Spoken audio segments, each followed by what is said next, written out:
বিশ্ব রেকর্ড গড়ার লক্ষ্য নিয়ে 437 রানের টার্গেটে চতুর্থ দিন সকালে ব্যাটিংয়ে নামেন পাকিস্তানের দুই ওপেনার আজান ওয়াইস ও আবদুল্লাহ ফজল। প্রথম সেশনেই দলীয় 41 রানে দুই ওপেনারকে ফিরিয়ে দেন মিরাজ ও নাহিদ। এরপর হাল ধরেন অধিনায়ক শান মাসুদ ও বাবর আজম। 92 রানের জুটিতে স্কোরও সমৃদ্ধ হতে থাকে। পাকিস্তানের হাফ সেঞ্চুরি পূর্ণ করেন শান মাসুদ।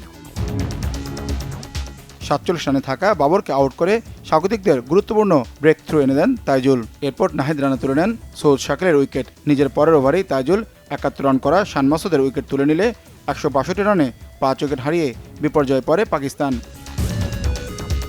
কিন্তু বাংলাদেশের বোলারদের বিপক্ষে দারুণ প্রতিরোধ গড়ে তোলেন সালমান আগা ও মোহাম্মদ রিজওয়ান। ষষ্ঠ উইকেটে এই দুই অভিজ্ঞ ব্যাটার দলকে খাদের কিনারা থেকে টেনে তোলার চেষ্টা করেন। তাদের ব্যাটিং দৃঢ়তায় ধীরে ধীরে ম্যাচে ঘুরে দাঁড়ায় পাকিস্তান। 50 পূর্ণ করে ইনিংস লম্বা করতে থাকেন সালমান ও রিজওয়ান।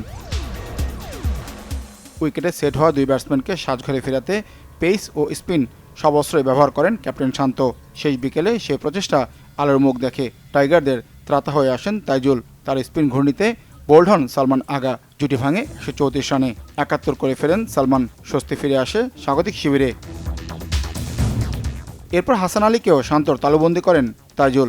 ম্যাচের নিয়ন্ত্রণ আবারও টাইগারদের মুঠোয়। তাইজুলের শিকার 4 উইকেট। 7 উইকেটে 316 রানে দিন শেষ হয় পাকিস্তানের। সাজিদ খানকে নিয়ে অপরাজিত আছেন 75-এ থাকা রিজওয়ান। টেস্ট বাঁচাতে শেষ দিনে হাতে 3 উইকেট নিয়ে 121 রান করতে হবে পাকিস্তানকে।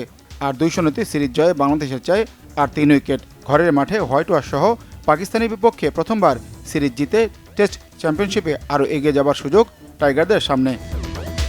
মানিক Mahmud, Bangla Vision, sports desk.